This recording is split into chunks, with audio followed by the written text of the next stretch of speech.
Strategic Hotbox with Dr. Brandi Love Stankovic. Discussing leadership, business, and how to take control of your life and achieve greatness.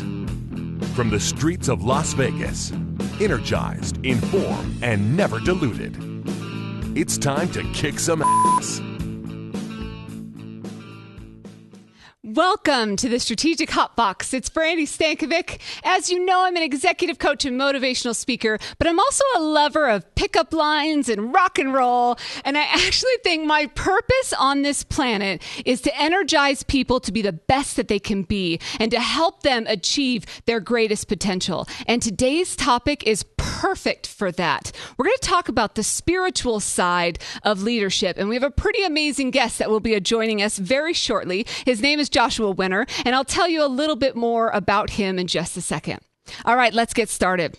As you know, our podcast has 3 segments. We've got the learn, we've got the love, and we have the kick ass, right? In the learn section, we talk about a leadership challenge, something that is facing leaders in business or maybe just everyday people that are trying to be the best they can be in their lives. And we do that in this hotbox format. And really what that means is the exhale also being inhaled. People ask me, what is a hotbox? And I'm like you don't know from back in high school, right? Cheech and Chong kind of days. But really, it's about having real conversations in an authentic way about what's facing people and what we can do to work together to make a difference. And that's why it naturally fits into the love section. The love section. My middle name is Love, after all. And it's about connections and relationships. And we talk so much about relationships. In this podcast, we will, and in others. And today, we have our special guest, our subject matter expert, that'll be here to talk with us.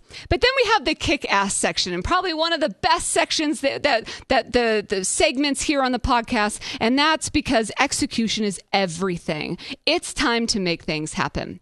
So when it comes to the spiritual side of leadership, today I'm not talking about religion. I'm going to frame spirituality in the sense of something that I see as a bit more big picture. I'm looking at it in 2 ways. One is karma. And my definition of karma is about growth and personal growth and really about giving in order to have mental freedom. And really mental freedom, from my perspective, leads to mental health. And so it's this idea of karma. The second is the idea of authenticity. It's the whole self. It's being true to ourself. And so for me, spirituality is a combination of those things. It's about being good to the universe. It's the idea of karma, right? But also being true and being good to yourself in the idea of authenticity. So I'm going to kind of dig into those 2 sides. But when it comes to karma, I think that you need to believe in yourself. You have to believe in yourself and got to believe in the universe. Really, when someone talks about being anti-religion or being atheist or being really just down certain paths that don't support the idea that there's something greater. And I don't mean to be limiting in that statement. There are people that are anti-religion but are also very spiritual, right? So, but what I mean is that I think that there's something bigger, and I urge all people to also feel and know that there's something bigger. I mean, we're a small little speck in the universe, right? I think that one of my favorite movies ever is Tombstone. For anybody listening, that you gotta remember that movie Tombstone. And Morgan, the character Morgan, said this quote. He said, "Look at all the stars. Look up and you think, God made all of this, and he remembered to make a little speck like me." It's kind of flattering, really. And I love that. That to me is the idea of karma and the universe and just being aware. If I contribute, if I give, then I will be rewarded. What that looks like, it will come in many forms. And that part doesn't necessarily matter, but it's the idea of giving and being aware of my purpose and my giving. And in the face of challenges, so many of us lose sight of our greater purpose or lose sight of why we're giving to the universe or giving to ourselves or giving to our charity or giving to our lives, our families, and all those pieces. And I can relate to that when things are really hard, when we go through tragedy, when we get really frustrated, sometimes it feels like we're giving more than we get. right? And sometimes it feels like why should I contribute to some effort if nobody else is going to get off their ass and do it too, right? And that is frustrating. That can be impeding. It can be weighing. It can make us feel like we aren't accomplishing or people aren't supporting our efforts. But what we have to do is be able to lift some of that off. It ends up becoming emotional baggage that you don't need. An executive asked me recently that very question is why, what's in it for me? Why should I continue in an effort at this organization if nobody else is continuing the effort? And really, I think that when it comes to supporting organizations, sometimes it's about emotional tools, not necessarily how are we giving employees physical tools, tangible tools to help one another, but how are we actually giving them emotional tools? What are we doing to help them feel like they're the best that they can be to accomplish what they want to accomplish? And I think that it's really about that losing sight of your why. And so many of our, kind of motivational speakers that are out there talk about focusing on the why, the purpose, your greater passion, having, it can be framed in different ways, but really understanding that it's not necessarily about the right now, but it's about the greater why of why we're there, what our purpose is, that the grander picture of what we're going after, and how much work and legacy can be put into moments for people to get to those points. So I want to take you to the other side, and that's about being true to ourselves and authenticity. And it's that whole self. And so I think a good way to frame it is it's what it means to do you. So when someone says you do you, that's what I'm saying is what does you look like? What does the best rock star version of you, the best MVP version of you look like? And I think we should allow people to live in whatever space is right for them and live in, as long as it's promoting growth and love, right? And being in a place of burgeoning growth and love. So I recently had an opportunity to go to Burning Man. For anybody that doesn't know, it is, there's my picture in the Grand B, and you can see what's happening in the background of the Black Rock Desert there. And it was a pretty awesome moment. But a couple things, interesting things happened for me there that I wasn't expecting. For anybody that's listening that has never heard of Burning Man, first of all, it's worth a Google, right? It will be a little rabbit hole of deliciousness that you will thank me for later. But if you have, then you know that it's all about artistic liberation and bohemianism. It's this opportunity for people to really have this to find themselves or to be their whole self.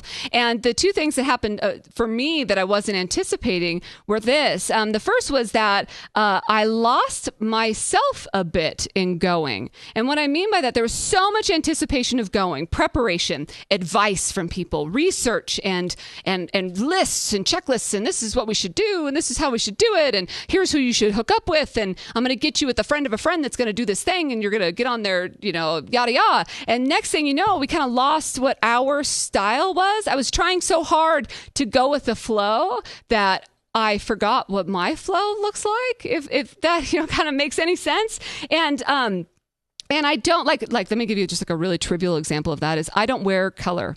I just don't. So if you've ever watched the video portion of this, then unless you consider black a color, which I do, it's actually my favorite color, but I just don't wear anything but black. And one of the things I was trying to do when I was going to Burning Man is I should wear these costumes and they should have these colors because that's what people do. And I'm going, that's just not who I am, right? And so why am I forcing that? So there was that moment of that. There was also this moment of trying to just be so relaxed, I'll just figure it out when I get there because everybody's just super helpful. And that isn't necessarily me either, right? So there's certain things that I didn't prepare for because I was going for the flow that aren't really my flow, right? So I learned that about me, that sometimes in an effort to be so flexible that you end up becoming more rigid. The second learning opportunity was that my husband and I, we actually found ourselves again. So in getting lost, we found ourselves. And I know this can be somewhat far out, but go with me in it. When we were first together, things were simpler, right? When you first meet your significant other, there's chemistry, there's simplicity, there's lives, and for some, right? For my husband and I, it definitely was the case. I mean, the biggest thing we had to worry about was the hangover we got on Wednesday from being at T-Shots too long on Tuesday night, right? I mean, give me a break. And so now with children and work and jobs and lives and blah, blah, blah, blah, blah, blah, there's so many more things to think about and to strive for, that the human beings that we've become are different than the human beings that we were in years past. And so we kind of found that original purpose that we had when we were out there. And an example of that is we had somebody hop in the car in Reno. And when we got out to the desert, we're with this campsite of people that we didn't know, but we got hooked up through friends of friends. And they supposedly saved a spot for our car when we got out there. And then when we got there wasn't a spot, right? And so the person immediately jumped out of the car and hopped on this like floating spaceship or something and drove off. And then it was getting dark and I had this moment of panic, like, oh, we don't have a parking spot and where am I? And Burning Man is very visually stimulating. So when you get there, it was a bit overwhelming for me.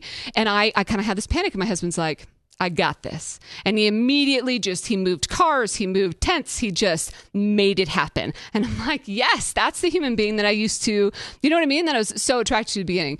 And then the opposite side of that happened where he kind of leaned on my role. He's not nearly as outgoing as I am. And I'm much more socially kind of comfortable.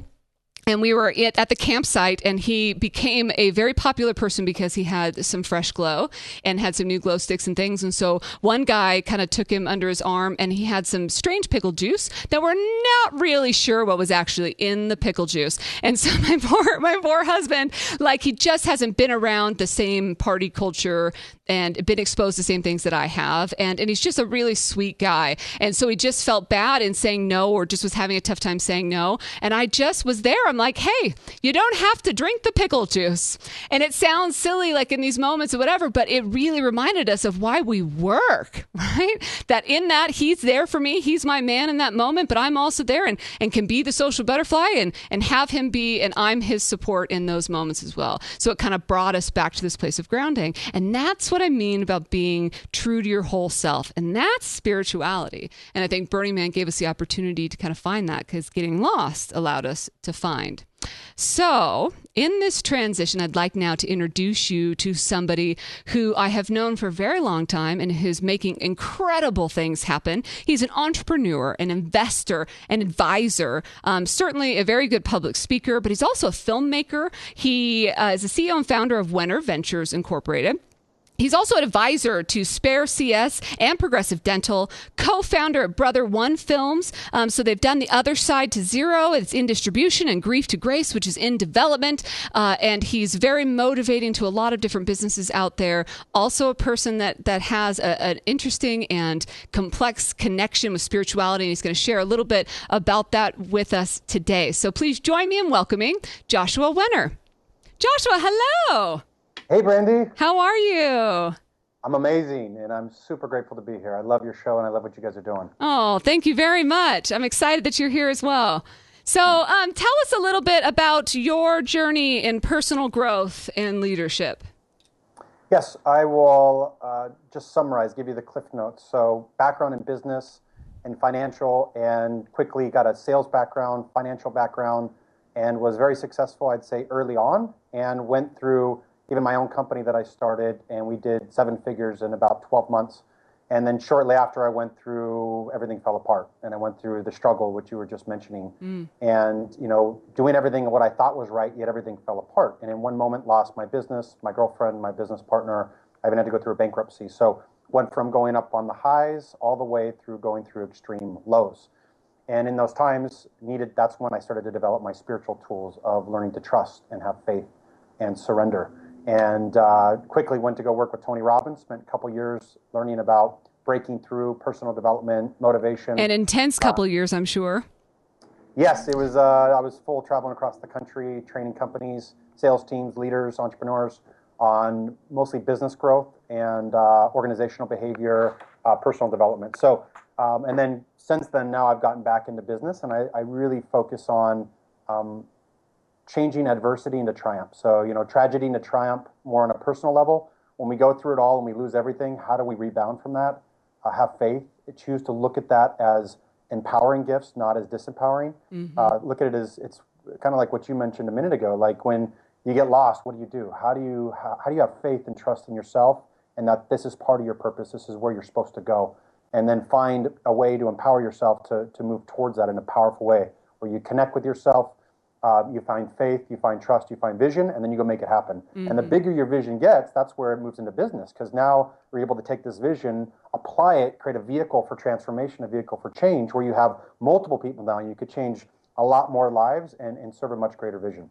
Yeah. And one of the tools for that in helping people is the idea of incantations. Tell us what that is. Start from zero with that. Yeah. So incantation, I initially got it from Tony. And here's an interesting way to look at it. Our body is the most amazing, think of it as as a computer, right? This is the most amazing machine on the face of the planet.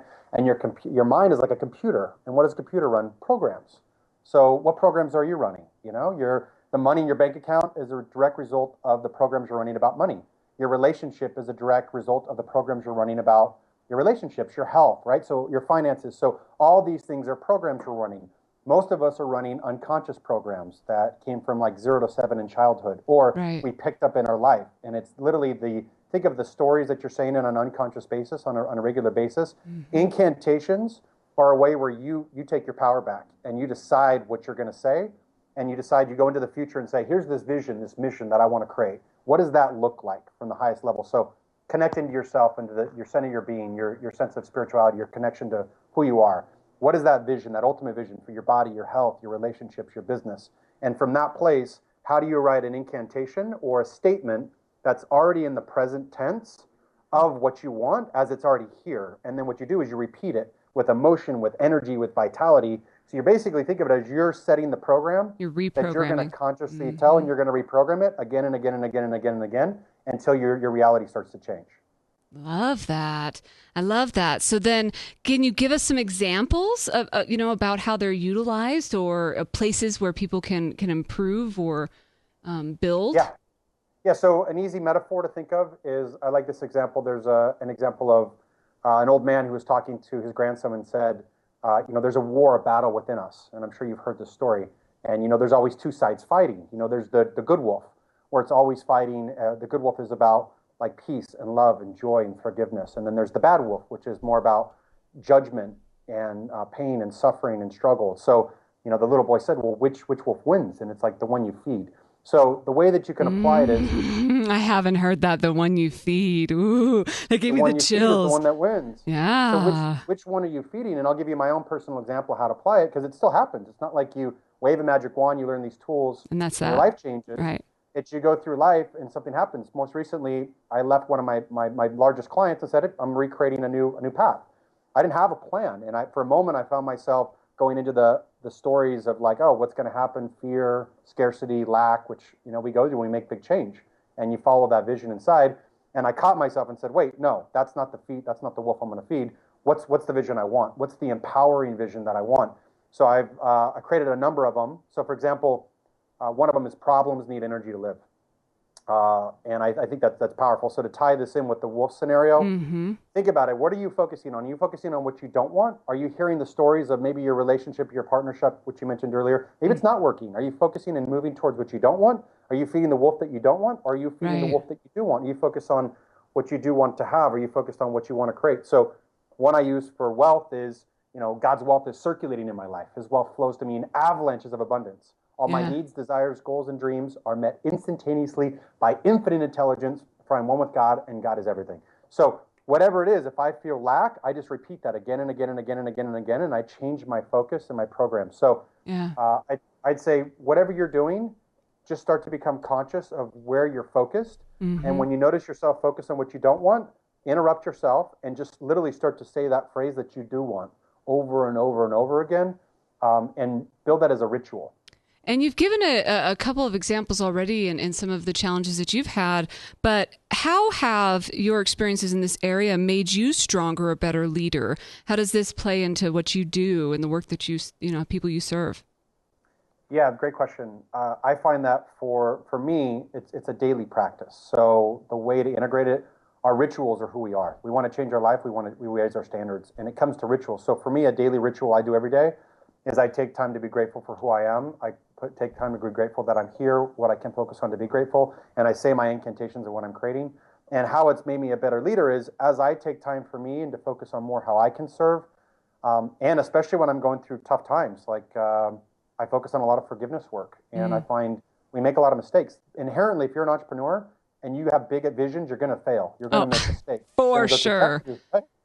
So how do we love ourselves enough to pick ourselves back up, to forgive ourselves for making the best choice we can? and to keep making progress forward. And I'll say this, look at yourself. Imagine you're in your rocking chair and you're looking at the end of your life and you're looking back. And what's that vision or mission? What's that legacy you wanted to leave? And did you leave it? And if you didn't, you have a responsibility to the people you're there to serve, to the unique part of you, the way that you're wired. You can serve somebody. You can help somebody become better. To tie it back to what you initially said, we're here to serve. We can really leave an amazing legacy. And you have that vision in you. A lot of times we're just scared of it. So I would say make a commitment to yourself that you're willing to love the people more that you're here to serve than the fear. You're going to give more energy to your dreams than to the problems, right? You're going to give more love and energy to that vision to make it happen because you're here to leave a legacy. That's amazing. So what's an experience or a lesson or disaster that you've survived that you are willing to share with us and something you learned from it? Yeah, so I know most recently I was telling you about a story where just a little while back where I lost everything. On top of that, I lost my brother. So my brother is one of the closest people to me, and he died. And on top of losing everything, I felt like I was at like the bottom and I was naked getting kicked. And I had a lot of really intense judgment on myself. And I don't know if you're an achiever like I am, we're not taught a lot about learning how to deal with loss. And so I dealt by numbing in a way of achieving.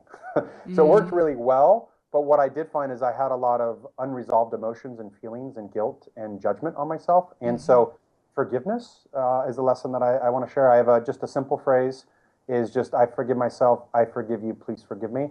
And I'd say, and the next time you find yourself in guilt and judgment, maybe you lost a loved one, maybe you went after your dream and you failed, and you're beating yourself up for it, or your relationship, you did something you weren't supposed to do, or you made a financial investment and you lost everything. Like, know that that's inherently built in. And my lesson was to know that I'm doing the best I can with the tools that I have and to constantly work on a place of forgiveness. And to be gentle and loving and kind with myself. And I'm finding the more gentle and kind I am with myself, the more kind I can be with others. And then this translated into two lessons. There's only giving love and taking love. So the next time you notice somebody doing something, if they're not giving love, they just need love. So just give them it. And it allows us to have more compassion. So I guess the remaining lesson is it's all about compassion. And the more we can learn to love and be compassionate with ourselves, the more space we can hold to be compassionate with others. Ah, amazing. You're just filling my heart with all of these awesome things. But if we could share, and you already have shared so many, but if you could share an action or a takeaway for people when they walk away from this podcast after listening and watching, what could they start doing differently today? Yeah, I'd say one is, look through the trees beneath your fears and limitations and self-doubts and reach inside to your soul and figure out what is that purpose? What is that part of you that everybody knows, we're just afraid to look at. And I'd say make a commitment to that part of yourself that you're going to take one step forward. You're going to make daily progress towards that. It doesn't have to be, you don't have to know it all. You're just going to take one step towards that. And then as you start to make more steps towards that dream or that vision, that purpose, you're going to start to create present tense statements and add those in a ritual that it's happening for you, right? So like life is happening for you, not to you. So again, get clear on that dream you want to focus on, decide to commit to make progress towards it, just daily progress. And then fill your mind with the programs that are going to support you in achieving that, not achieving it. That would be my action and takeaway. And make that a ritual. Make it something you do every day where you're taking space to you to connect more with whatever that vision is from a spiritual part, like in the quietness, in the space is where we get to listen. So make time each day to be quiet and listen to that, whatever that part is inside of you, and follow it and trust it and take steps and choose to trust and have faith that it's all going to work out. It's all going to be, you may go through struggle, you may go through, great change and challenge, but that's going to make you stronger like a rock. So reflip your pain and your struggles. And I'll share this one more story. One of the entrepreneurs that he has a $60 million company. He's a mentor of mine that I really respect. I was looking at all my failures as hardcore failures because I had a 7-figure business. I lost it, and I was beating myself up as a failure. And I kept telling myself that story. And I was talking to this mentor, and I said, who would you look for in a partner? And he said, I would ask somebody what their greatest failure was. And if they haven't gone after a dream and failed massively, I wouldn't work with them because they haven't learned humility. They haven't learned strength. They haven't learned compassion. And all of a sudden, in one moment, I went from thinking my greatest challenge was so weak to all of a sudden thinking that was one of my greatest strengths. It's because now I have that humility and still that passion. So I'd say whatever it is, if you've gone after it and failed, it's actually your greatest strength, not your greatest weakness. This is who you are. I love it. If people want to get in touch with you, how should they do that? What's the best way? Just to go to joshuawenner.com. Great. Again, joshuawenner.com is the easiest way. And then at Facebook and Twitter and Instagram are all at Joshua Wenner, right? They're all Joshua Wenner. That's great. And so that makes it really easy as well. So thank you so much for sharing a piece of your life and your lessons. I appreciate it. Now, before we let you go completely, you've been to Burning Man a few times also, right? Yeah, this last year was my 14th year. I go every year. Really? I actually do a camp with my parents. Cool. So we have a camp called the First Camp. It's now dedicated to my brother.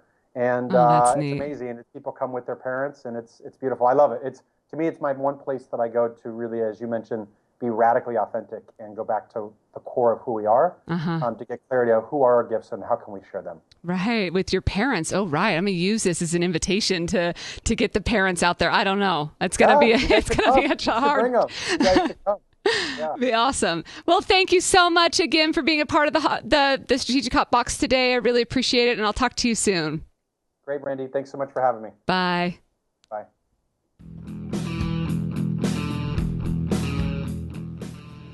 Hi, I'm Darwin Manzano from Trinidad and Tobago, the land of soca, calypso, and limbo. Hi, I'm Janelle Chalet Smart. We come from the warm tropical island where the doubles are, the shark and bake of Maracas Bay. And you are listening to the one and only Brandi Stankovic on Strategic Hot Box. Hey, go Brandi, we love you. Go Brandi, Go Brandi, go Brandi. Thank you to Janelle and Dorwin for doing the shout out. It's so cool. And doesn't they make Trinidad sound like such an amazing place to go visit, Trinidad and Tobago? And thank you again to Josh Wenner for being a part of the podcast today. Now is your favorite time, my favorite time. Now it's time to kick some ass. And here's your top 5. The first is to just do you. Know what your authentic self is. Learn about it. Absorb it. Josh gave so many recommendations on how to really live and breathe in that. But to know what you want to be and what you want to go after. There's no reason anymore with the world of life balance and access that we have the tools to just incorporate as much of you into the things that you're doing from day to day. The second is to promote emotional well-being. I loved Josh's example of people are either taking love or giving love. And if you see somebody that isn't giving love, then clearly they need to get some. So to give people around you as much love as you possibly can, I think that's amazing and something that I was sure would be taking away. But it's about promoting the emotional well-being of the people that are around you, because I think that you're amazing. Now it's time for you to think that you're amazing.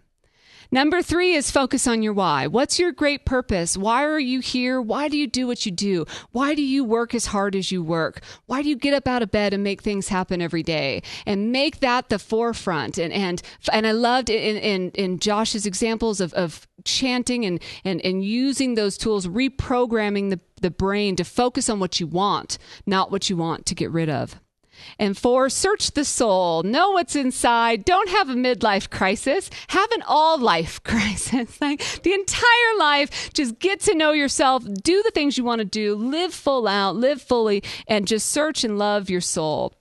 And the final one is to practice gratitude. Be grateful for the things that you have, grateful for the planet that we live on, this universe that we're a part of, the people that you're around, the relationships, and the humans and the world that you get to serve. Because it's a pretty special place. I feel very honored to be here with you, for you to be listening to me in this moment. So thank you. This is an opportunity for me to say thank you to everyone listening. And just now, really go kick ass.